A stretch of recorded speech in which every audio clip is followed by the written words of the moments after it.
I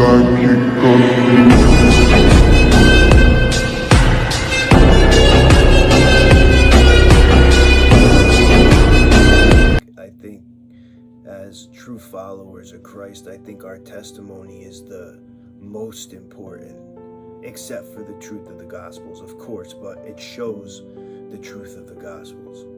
And it also shows the power in the name, because there is power in the name. If you want to know true power in this realm, one thing holds it, and that's always been true.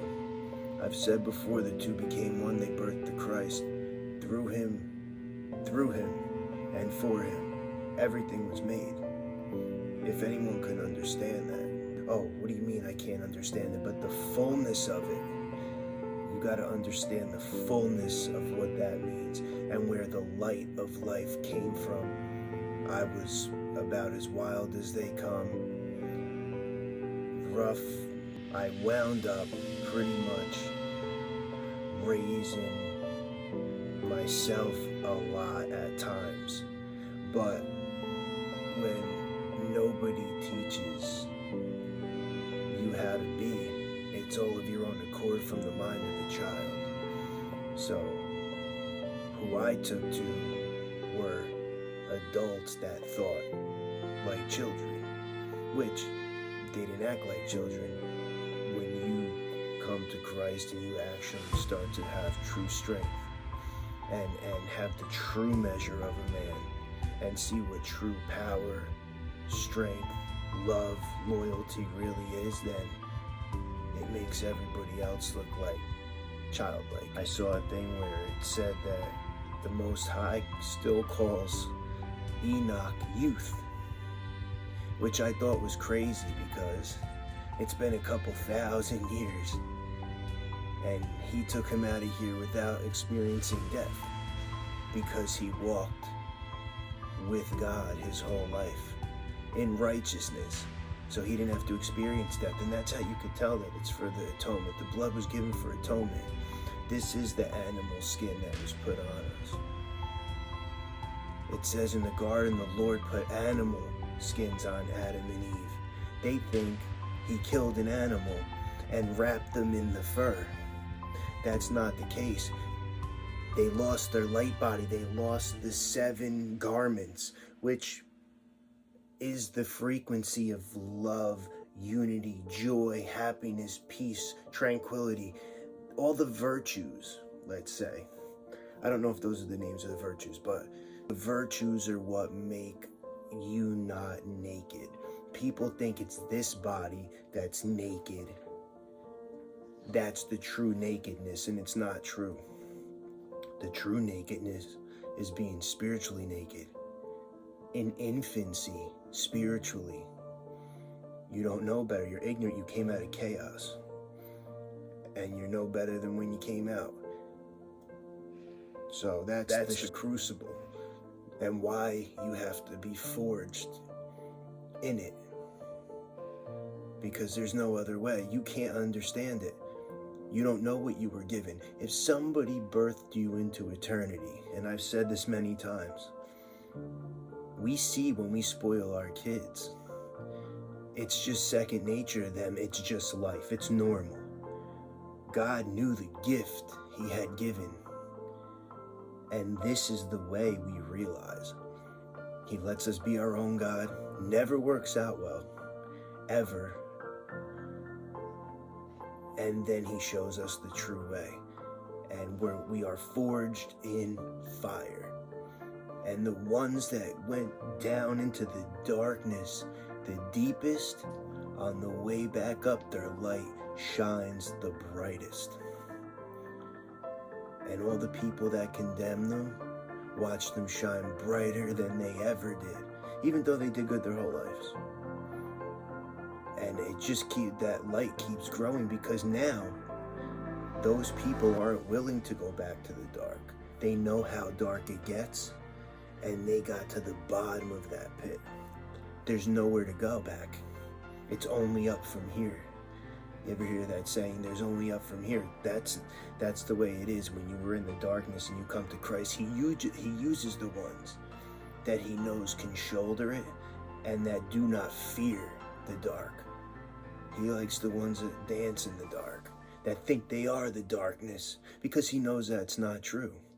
He knows what we have within us. It's him. It's his essence. That's why he says, be born again with my spirit. Christ really did chase me my whole life. He was right behind me the whole time. And I didn't know. Like when I was young, when you're in before the age of accountability and you're going through really hard stuff, you talk to God. You might not remember, but it's a comfort. I think before the age of accountability, we still God still looks upon our faces in fullness. That's why Christ said, do not hurt one of those children. It's better to hang yourself from the neck. He pretty much said it's better to kill yourself, which is a mortal sin, than hurt one of those children. And people are like, oh, he never said that. Yes, he really did. Verbatim, straight out, just like that. And all these Luciferian, crypto-satanic nightmares are doing these things to children and drinking the blood of the saints. Are you crazy? They scare them to death, number one, so that it gets adrenalized. It's called adrenochrome. People think that's a myth. They think it's a conspiracy. It's not at all. It's actually a chemical compound, and it's patented. It's adrenalized blood. They also use the plasma of the youth to put through their veins because it takes their cells back 20 years. And I also heard Timothy Alberino speaking about people called the face peelers. You ever see Madonna? Looks like she's got a 12-year-old's face stretched across her face. It's the most ridiculous thing I've ever seen. You know she's 100, but she's got a face like she didn't even go through her pubescence yet. He said they're putting cream on the face to have it swell up and then cutting it off with an X-Acto knife, and they do it on hoverboard. I think the Amazon this is happening. It's been happening since the 80s. And they hit the guy with a shotgun on the hoverboard, and he's got extreme technology. They don't want to see the day where we can go toe-to-toe with them. I think, if anything, they fear the image. And I'm not saying we shouldn't fear them, but God says not to fear. In our mortal state, without God behind us, I would say fear them a lot. We would probably have no hope, because it's been so far gone for so long. They've built weapons. They've gotten everything under wraps. The mark of the beast comes right into your house. Now you have a scrying mirror. If you know anything about sorcery and witchcraft, what we hold in our hands all day is a black mirror. It's called a scrying mirror.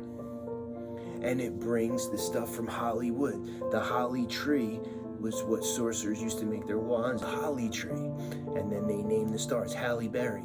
Holly berry. There's holly berries on the holly tree. The devil is always in the details. Always. People don't see it. Zac Efron, and Efron is a fawn-like deity. They're calling him a doe, a deer, a female deer. They dress them up in dresses. Like, you have to see the humiliation rituals that are on the image of the Most High God. That's why they do it. They want to humiliate the image of the Creator. They want us all, this is why they've been showing us all of this sexual deviancy, the LGBTQ community. They took the rainbow, turned it upside down, and slammed it on the flag for them. They don't realize that they're being used in war. They don't also realize it's probably the hybrid bloodlines that even cause them to be that way. They tamper with everything. Everything you consume. Now even when you breathe, you're breathing in something they put in the air, they put in the water, they put in the minds of men. Anything they send down the pipe right away, people take on his doctrine. It's crazy to watch. I can't even hear people talk about it anymore.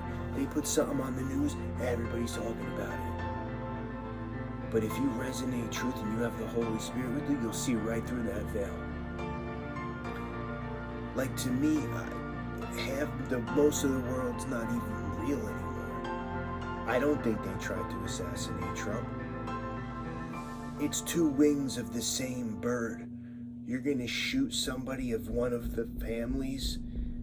You're going to go to war with another fallen prince. When you guys all turned your back on heaven together and have your bloodlines fighting, or are you going to have us do it? Maybe we are the bloodlines. There's 196 countries in this world, and there was 200 angels that fell on Mount Hermon, which was far after Samael's fall. 4 of them were chained up, so that leaves 196. And again, that number rings true to this day, that there's 196 free agents. The principalities, the powers, and the rulers of this dark realm. And in the 1600s, it used to say governors as well, but they removed it. And they've removed a million things from the Bible, in the canon. The Amharic Bible, it's got 80 or 88. They stuck true because he's the son of King Solomon, and the Queen of Sheba is the one that the Ethiopian people come from. And then the rest of the Essenes and Nazarene they didn't kill wound up in Ethiopia that could get away. They put them on merchant ships. The merchants of this world were always sorcerers. They were always against the image, even though some of them were the image. They've had much help from humans that are not hybridized, that had never held the bloodline of the fallen, the ones that were meant to be here, that the Creator, that aren't the weeds, and help them for mere trinkets, for comfortability. One of our biggest detriments is comfortability. If you're really comfortable, that should cause fear in your heart. It should make your blood run cold, because that's your weakness.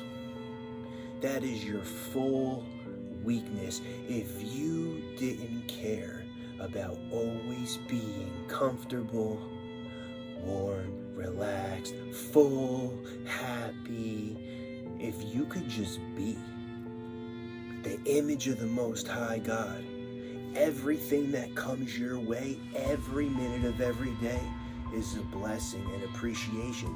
And if you don't have it, now you're carved in stone, so it doesn't matter. You could sit in the desert with your in the dirt and not care. Naked, hungry, cold, and still be rock solid. But we're not like that. We're the total opposite of that. And we spoil the kids and let them be like that. I see so many kids that are so extremely out of shape, overweight, phones in their face like this. Even adults, they're like this all day. Every time I look at somebody, they're like this.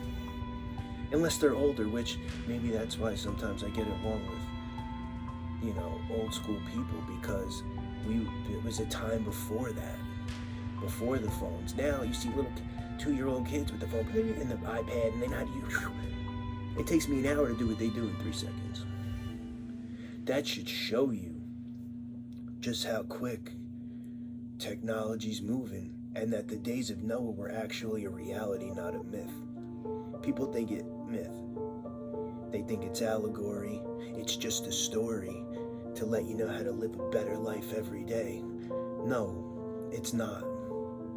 It's not. So Egypt was a myth.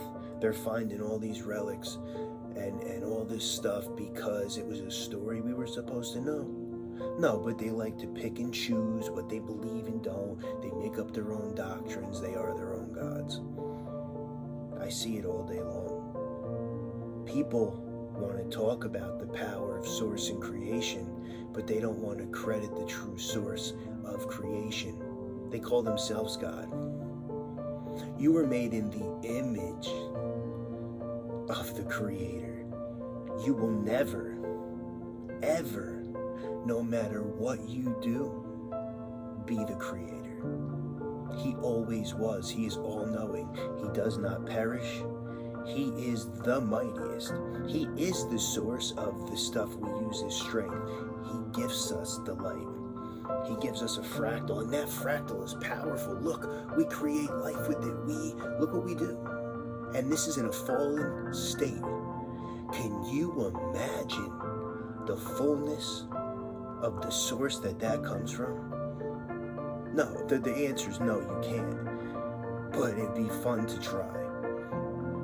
We have a limit to the capacity of what we can fathom. We see how quantum computers now are starting to work. You couldn't figure out a quantum computer with your mind unless you put one of those Neuralink chips in it. It's impossible. This is the third dimension. This doesn't speed up information, this brain that we have in this body. It slows it down. We think fast. I think that's why the ones that they say have ADHD are just, they live more in the spirit. I was extremely hyperactive my whole life. I had a fire within me. And in this world, the way they make you socially conform, fold your hands, be quiet, don't be a creator, just be still and be a worker. And don't ask questions and don't push back and don't, everything else. I remember sitting in school, and again, I think maybe we're more spiritual because there's a sixth sense that comes with it. And for everything I'm seeing, the sixth sense is the Holy Spirit, which is also the fifth element. So the fifth element becomes your sixth sense when you commune with your earthly mother. A lot of Christians won't take to that. I'm a Christian follower of Christ, truly 1000%. If you want to know where I reference it from, read the Gospels of Peace.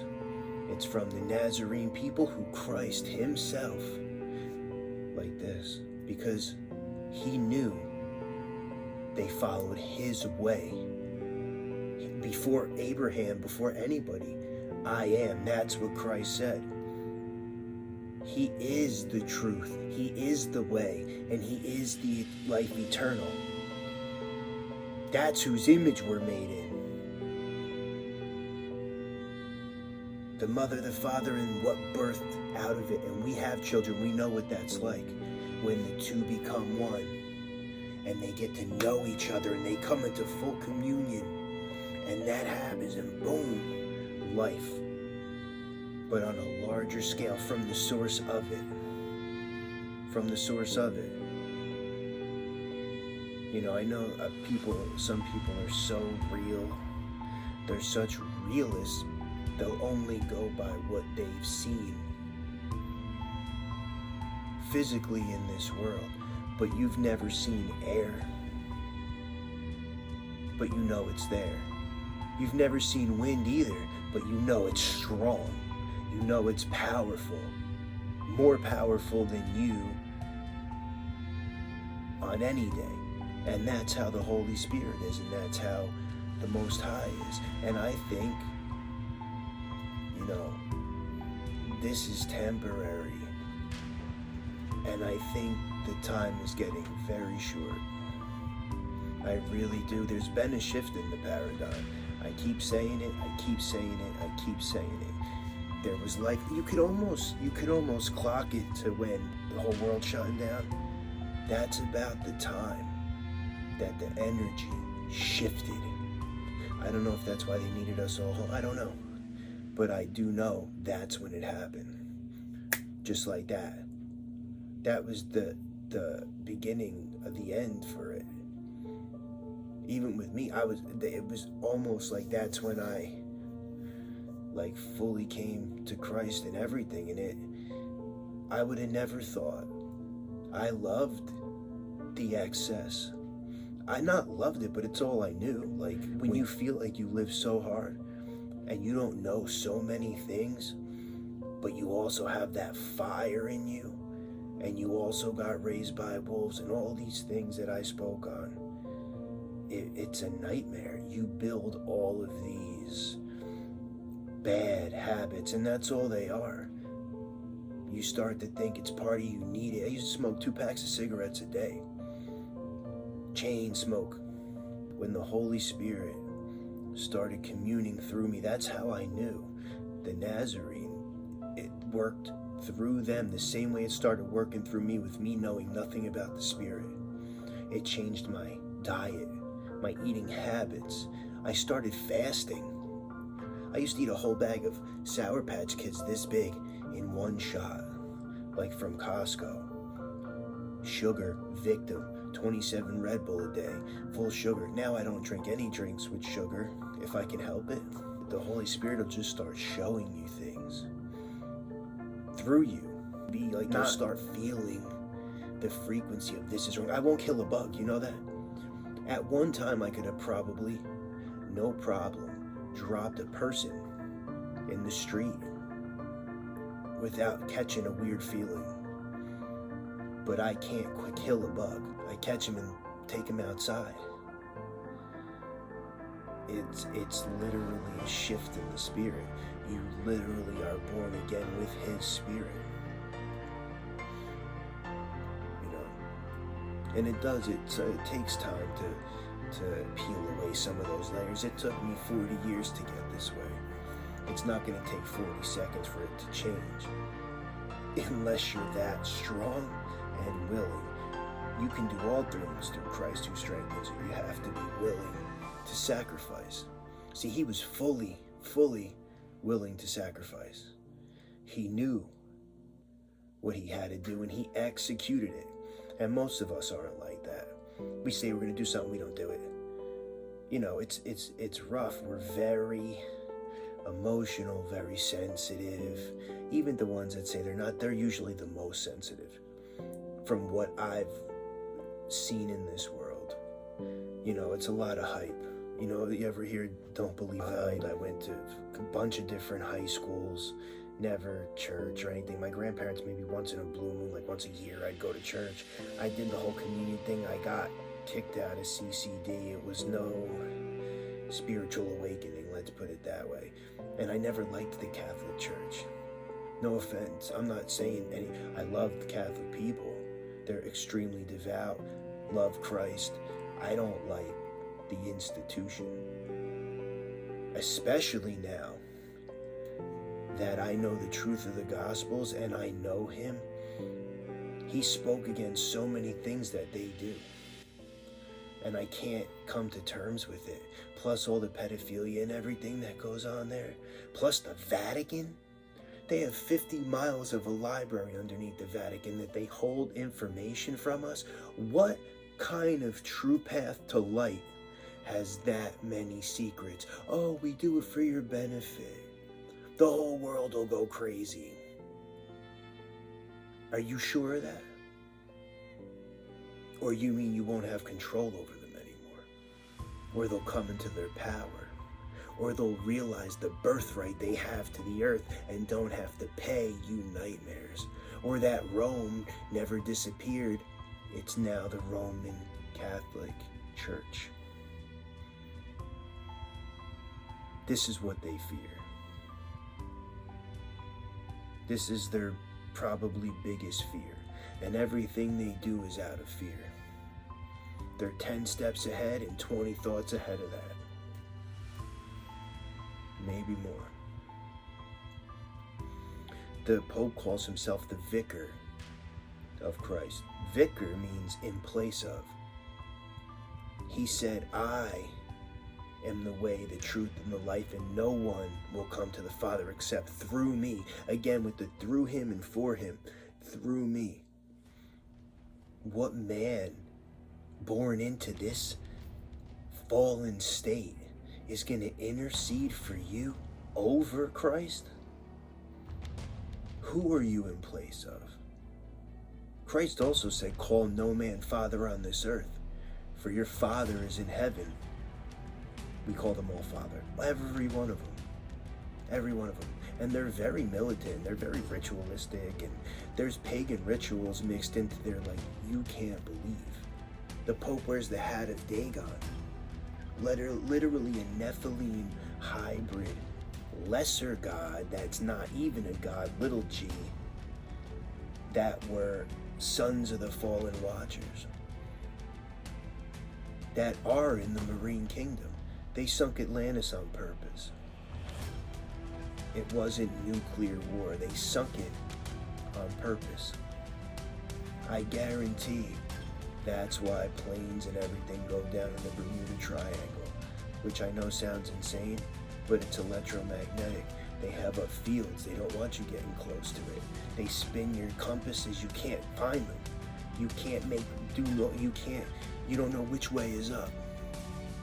So you'll never come to it. You forget they stole the secrets of heaven in the beginning. They helped with the creation of this earth. Can you imagine the technology they had, being able to create beings and animals from organisms, from the dust of the earth? People don't realize it's microbial.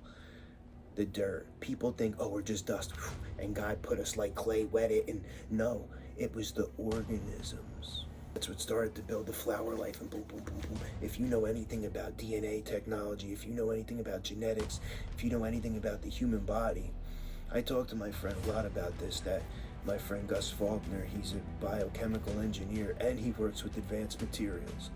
We talk about stuff like this constantly. He has such a huge knowledge base on so many things. I always joke, I tell him, I think you're the reincarnated Therapeuti. And him and I both had our spiritual awakenings at the same time. He actually was doing government contracts when he got saved, in the middle of it. What are you going to tell them? Oh, no, what you're asking me to do, I won't do, because I've just been saved by Christ.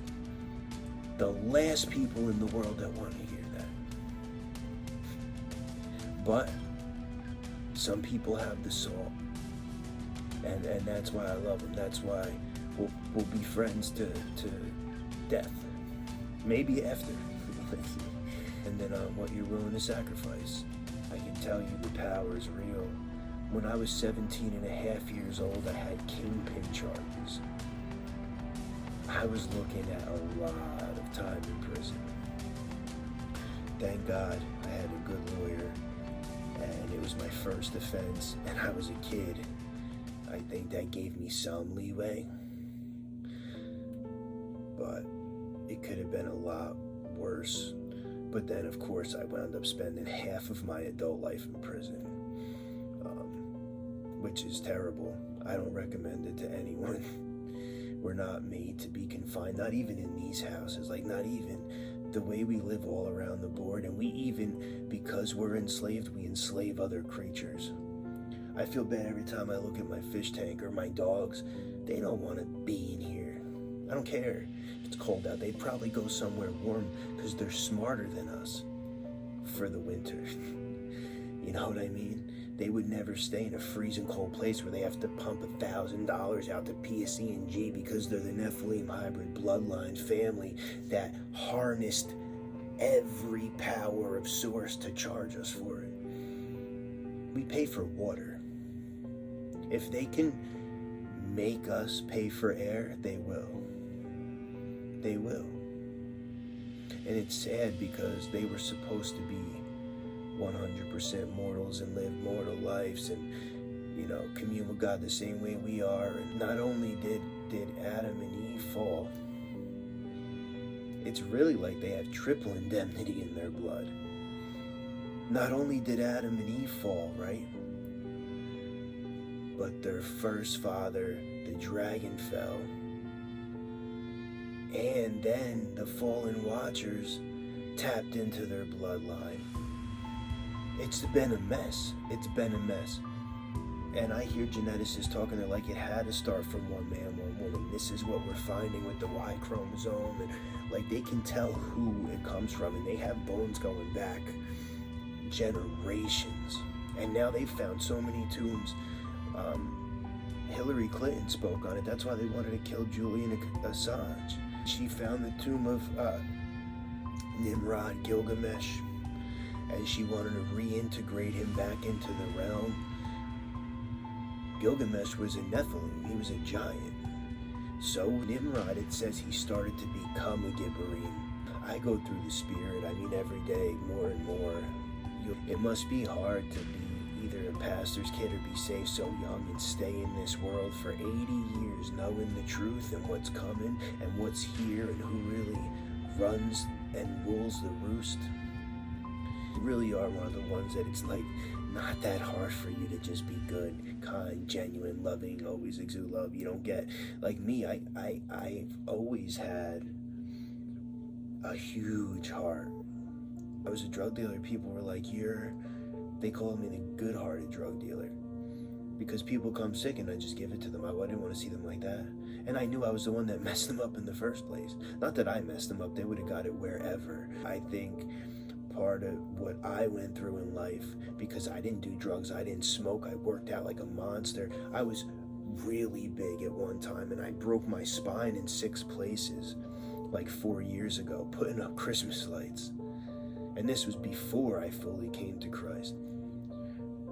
So I was worried about Santa Claus and what they tell us Christmas is, more than Jesus, more than anything. And I fell 11 feet out of a tree backwards and broke my spine in 6 places. But it caused me to be living the life I am now. I'll tell you why. I was with somebody and I saw the true colors of the life I was living in, who I was with, how it was going to be. And the minute I could walk, I got up and I walked right out. Right out. I went to a hotel, left the car, businesses, everything. I didn't yet have my tattoo license. I got my hair license. I was a color specialist. I have my tattoo license in New York and Florida. I do none of them. I had businesses. I do none of them. When I came to Christ, I couldn't tattoo anymore. I couldn't draw the occultic. Everything is evil. You have no idea. If you look at almost everything, and even the ones that aren't, the religious ones, that's not even the face of Jesus that I'm putting on you, even for the religious tattoos you do. It's all illusion, it's all darkness. All the sigils, I've put so much dark stuff on people. There's a lot of stuff people don't realize where it comes from. Even with all these companies like Shell, that's not a shell on there. It's a sunburst. It's for Mithra. The Mithrite, the people that worship Mithra, the sun god. Maybe that's who Ra was. I don't know. Mithraism, Rupus nigris it's called. It's the biggest mountain in this realm. All the way under the water, all the way up top, the biggest. And it's electromagnetic. All the compasses in this realm point north because it's there. So, I don't really know what that's about. True nonetheless.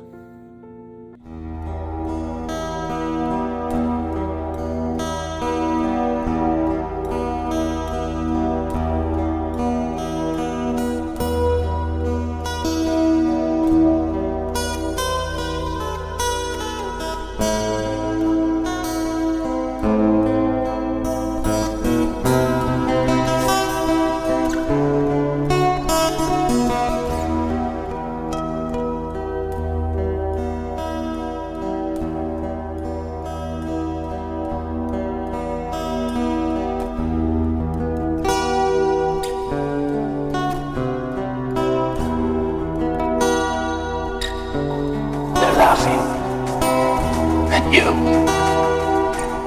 They think you're weak. Show them 11.